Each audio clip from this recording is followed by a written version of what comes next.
Hello and welcome to the East and the West. I'm Dominique Baria and this Pecha Kucha is a brief presentation on the Asian history and culture in the Truckee Meadow watershed, specifically the Reno-Sparks area. We will first explore past Asian history in Reno, then we can look forward to modern Asian culture by exploring the ways you can immerse yourself in Reno Asian history through food, markets, and cuisine.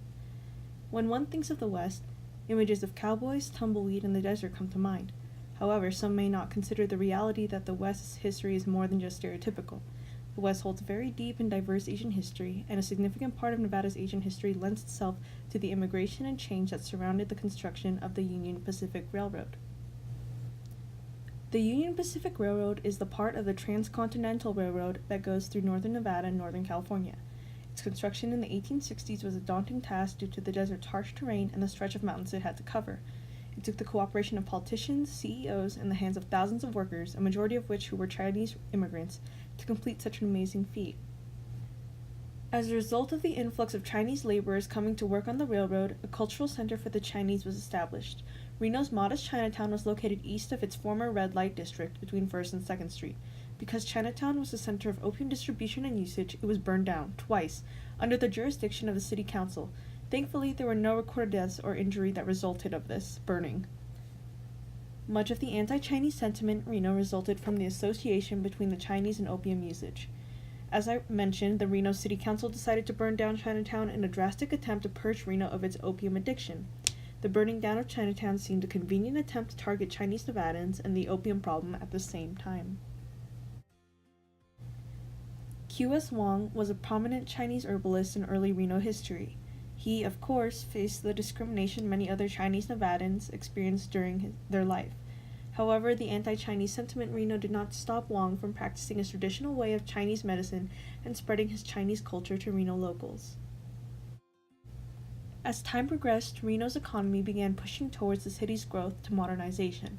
Unfortunately, the striking progress made technologically was not paralleled socially in that many Asians face discrimination daily. Michiko Nawada, a Japanese Nevadan, recalls that the segregation specifically against Japanese Americans was especially severe during this time. As history moves on to our current society, discrimination no longer runs openly rampant in the Reno-Sparks area. In an interview, Jimmy Yim, a second-generation Korean American who runs his family market, assured that Reno felt like it was becoming friendlier compared to 30 years ago. Though prejudice is unavoidable, Yim felt that social media's influence is what allows for the acceptance of Asian culture along with many other cultures. Though slightly superficial, one of the most accessible ways into learning about a culture is through food. In many Asian cultures, food is present at gatherings, celebrations, and events, and sometimes the reason for gathering could simply be for the food. In my personal experience, Filipino parties always have food, and I was excited to explore Reno's Asian food scene once I arrived here. In the few months that I've lived here, I tried many restaurants and explored a couple markets.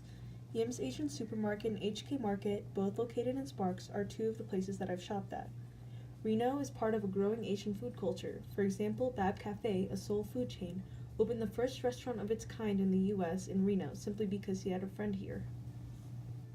I had interviewed several people new to the Reno community as I was, and it seemed that one of the biggest issues they've been facing is finding the ingredients used regularly in their dishes. For Sagar Giwali, a new TA at UNR, finding all the ingredients he's used to in his Nepali recipes has been a challenge, and for many students, finding restaurants or groceries that sell Indian, Vietnamese, or Japanese food stuff is also a challenge.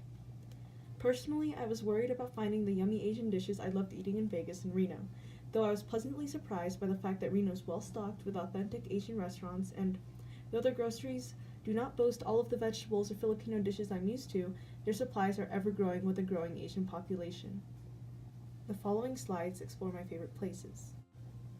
Hannah Garden is a family-owned Korean restaurant in Reno, and here I tried my first kimchi pancake, which is shown in the picture. They also have an amazing stone bibimbap, which was probably the best I ever had. Their staff is unbelievably friendly, and I see myself becoming a regular here during the next 4 years. Another place I tried was Taiwanese 101, which served some Chinese dishes and obviously Taiwanese food. I had their Taiwanese black bean noodles, which was interesting but very delicious and deep. Unfortunately, their boba tea was not up to my standards, so in the picture I have here, I depict the boba that is up to my standards. Boba guys from San Francisco. Aside from food, festivals are another great way to explore culture. In Reno, many casinos celebrate the Chinese New Year, but UNR students are looking for more. The Japanese Student Action Network, an organization part of UNR's The Center, recently hosted a Japanese summer festival in the school, where a little bit of culture was brought to campus in a fun way. The growth of the Asian population in Nevada, specifically Reno, is so astounding that it put Nevada in the lead for overall Asian population growth among 21 other states that participated. There has been nearly 117% increase in the Asian population of Reno between 2000 and 2010, while Chinese, Japanese, and Korean populations have doubled and the Filipino population tripled. One of the main draws to Reno for young Asian students is the University of Nevada, Reno. For others, the healthcare and gaming industries have attracted many new Reno residents. Many of the new Reno residents are Asian workers with high technology skills, and for a state that is partially dependent on tourism and the gaming industry, having workers skilled in technology is important. While the trend in Asian population growth tends to be positive, Filipinos are the fastest growing segment of the Asian population in Nevada, especially in heavily populated counties like Clark County and Washoe County. With the many up-and-coming Filipino restaurants and Filipino travel services, many Filipinos are starting to find their own niche in Nevada. And as more businesses begin catering to the Filipino market, being Filipino in Nevada has become easier. Because it is becoming easier, many Asian cultures and histories are intertwining with Nevadan history.